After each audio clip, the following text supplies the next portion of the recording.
Hi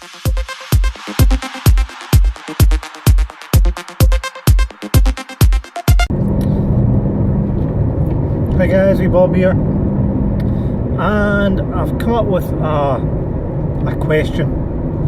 I'd said to Swifto that I was going to try and think up of a newish type questions and stuff that I could maybe speak to you guys about, and it's weird whether somebody's engaging in a video or not engaging in a video, and it's something that I need to work on. I'm not as off the cuff as some people. I just watched the last video that Patimus done. Now I've heard about Patimus through Lawn Boys posts and the Highlander. They've mentioned this elusive Patimus person. Elusive, that's not really the right word because she's on YouTube. Can't really say she's elusive if she's on YouTube. And I think she's on Instagram, but I'm not really an Instagram type person. But her personality in her videos is amazing. It's the same as Dave in Lawn Boys post. Is off the cuff, he comes out with crazy sayings that who else would ever think up to say something like that. And it's really great how some people can have that personality that comes across. And I just, in real life, I'm quite off the cuff when I'm in a meeting, or if I'm watching somebody's live stream, I can be quite off the cuff, but I just don't seem to have that capability in front of the camera. And maybe because I'm just not used to being in front of the camera, that I haven't developed a character, or I don't want to be a character as such on this channel. I want to be Wee Bob, or Robert as my family call me. I don't want to be this character that's made up, because what's the point in that? So just try to watch if somebody's going to overtake me or not, since they seem determined. So yeah, I don't want to be a character, but I don't want to be boring either, and it's weird. So I'm hoping I'm not. I know that I'm probably going to cut this back out. Yeah, I don't want to be a character. Anyway, a question that's popped up that I was thinking about. I was looking at Dave's old vlogs questions, and that's why Patimus come up, because he's mentioned her in one of the last Vloggy questiony things that he does. And the question I've got is not gaming related, but it's posted to gamers because you guys require an infrastructure. You require something that keeps your hobby alive. So my question is, as a gamer, or as a normal person who isn't a gamer, not that gamers aren't normal, have you ever considered living off-grid? Now I've started watching a few things. There's a channel called The Goonies, I think The Goonie Camp or something like that, and it's about a couple that live off-grid. And it's weird because it's only today that or yesterday that I subscribed. But off-grid and preppers and all that stuff, prepping for the apocalypse or the end of the world, or a zombie apocalypse or something like that. There's people in the world who prepare for that, and I'm sure you've heard of them and perhaps seen them on the TV. If you've ever seen the movie, I can't even remember the number, but it's the sequel to Cloverfield, something Cloverfield Lane, 147 Cloverfield Lane.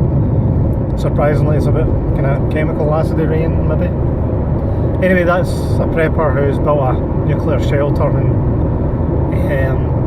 a girl crashes and she ends up in this shelter, and I won't spoil it for you in case you want to go watch it, but it is kind of a preppers type show movie.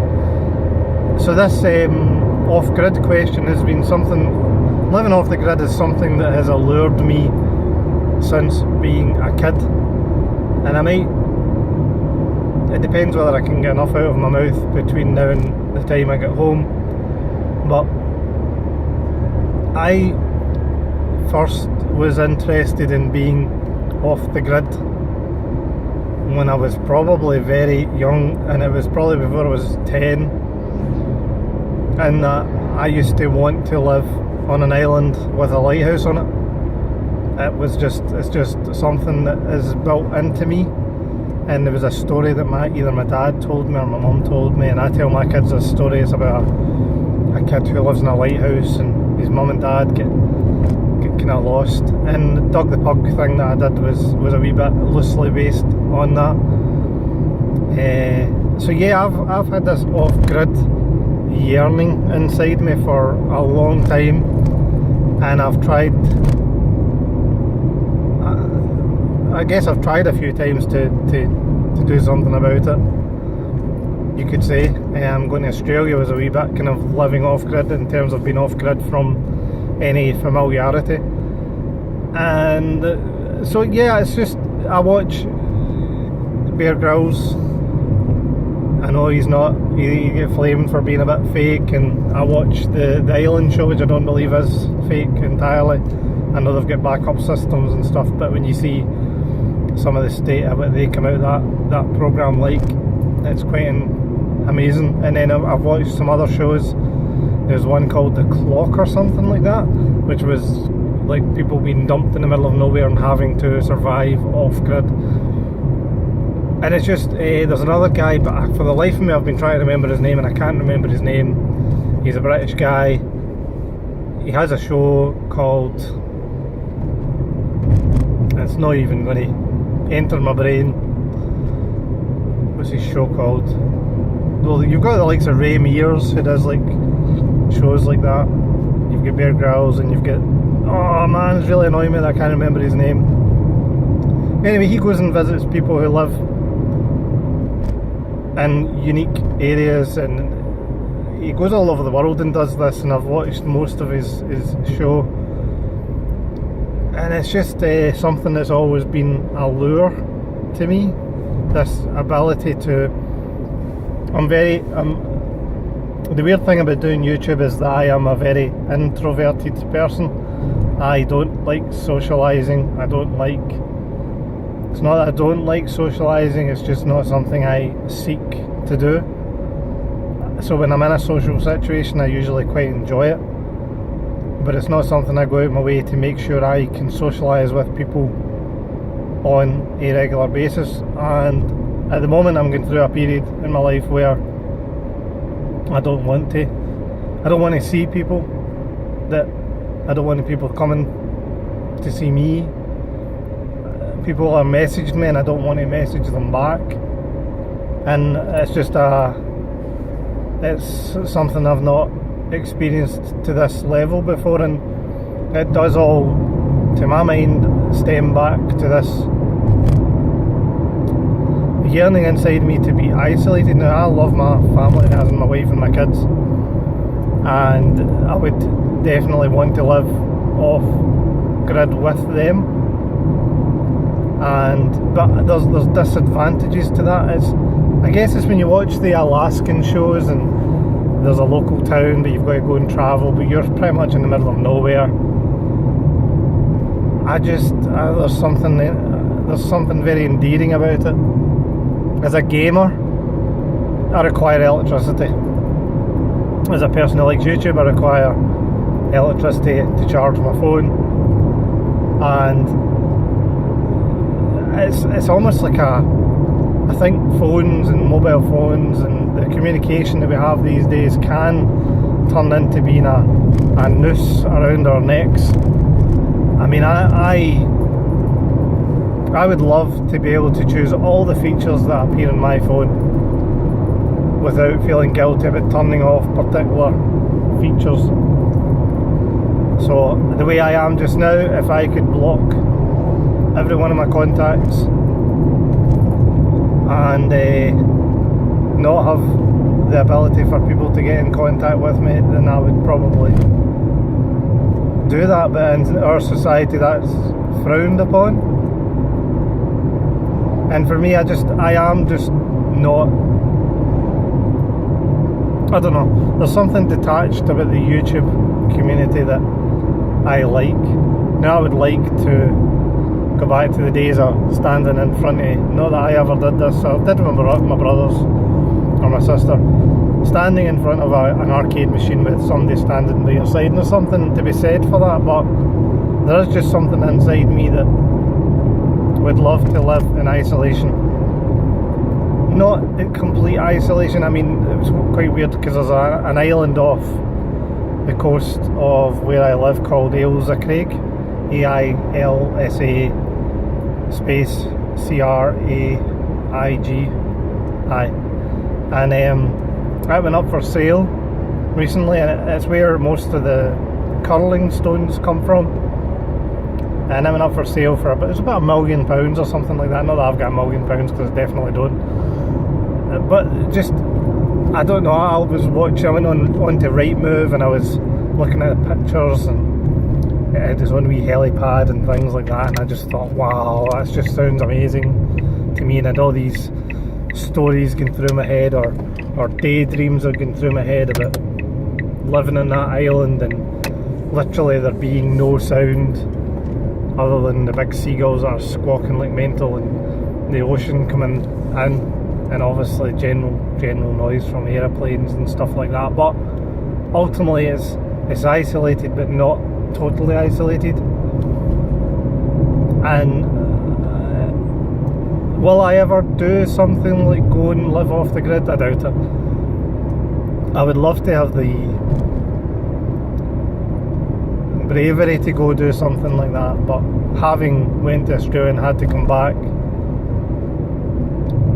there's certain home comforts that I've realised that I take for granted, and I couldn't live off grid. I would love to, and it may be something that later in life consider, but at the moment we're looking at getting these kayaks. I don't know whether I mentioned that already in another vlog. My wife and I are looking at getting into a wee bit of kayaking, get out on the ocean, a bit of solitude between ourselves, and we go for walks and we enjoy walking ourselves and talking about our own stuff. And I says, I don't know, everybody's different. It's the same as me asking, am I a real gamer? Yes, I'm a real gamer, I'm just different. It's the same as, should I love socialising with people, or should I feel the obligation of Western society in Scotland, of Christmas cards and birthday cards and birthdays and that tradition, I guess, the traditions of family interaction, the traditions of interaction in general with people. Should I feel that obligation, or should I be my own person? And I think we should be teaching ourselves to be our own people, as long as it doesn't purposefully hurt other people.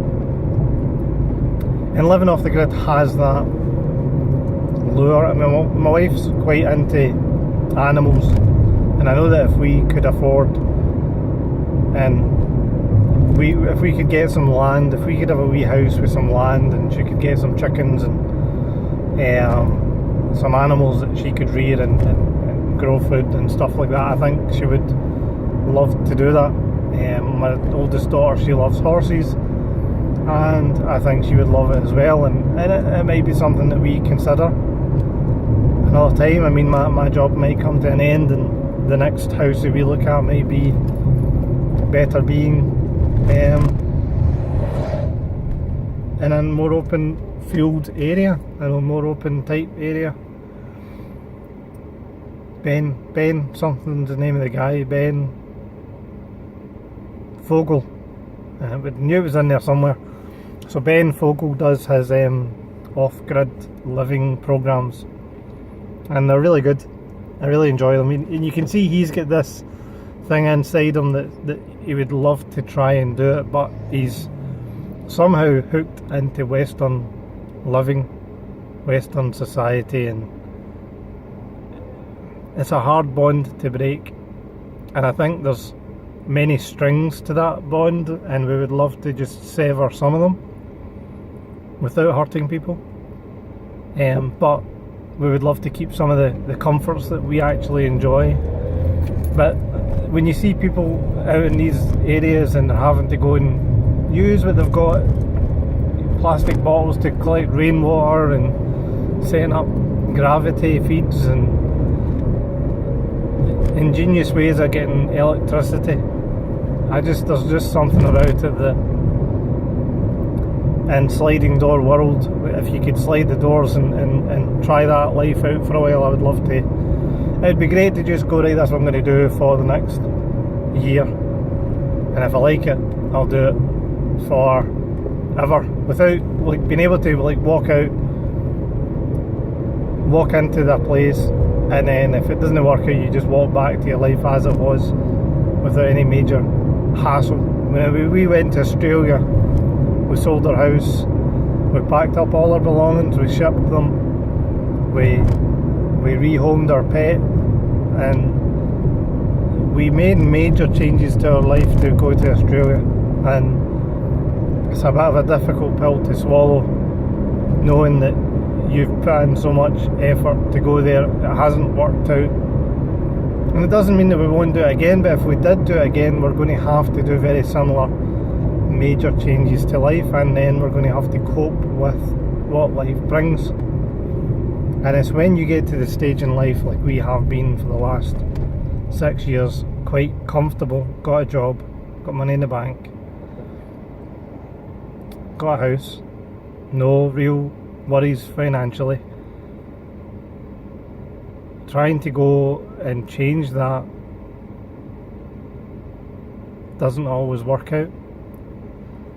So I'm kind of coming to the end of my journey, guys. It's like, would you have a gaming room if you lived off grid? Would you have the capability of a gaming room? I guess maybe you could have like an old arcade machine or a MAME cab, but you wouldn't be able to play online or see any new games. And I know some people have said what would happen if your house went up in fire, for instance, what would you grab? And various people have said different things about what they would take with them, and I just wonder if anybody else has this lure of living in the wild, or do you just love living in the social Western society, or wherever you live, I guess. Do you just love... I just don't like the obligation sometimes. I just wish we sometimes had the choice to live a wee bit more, oh dear, a wee bit more simply. I wish we had the ability to live a wee bit more simply, even if it was for a period of time, that we could pause the, like, you need to go to school for 7 years, then 4 years, and then you need to get a job or go to uni. And that typical set out timeline, the set out lifestyle that you should have living in the society that we live in. I just wish our minds were a bit more broadened and our bodies were a bit more into that. So guys, anyway, that's me done, and I will see you guys later. I might record more, I don't know, we'll see. And wee Bob is gone for just now.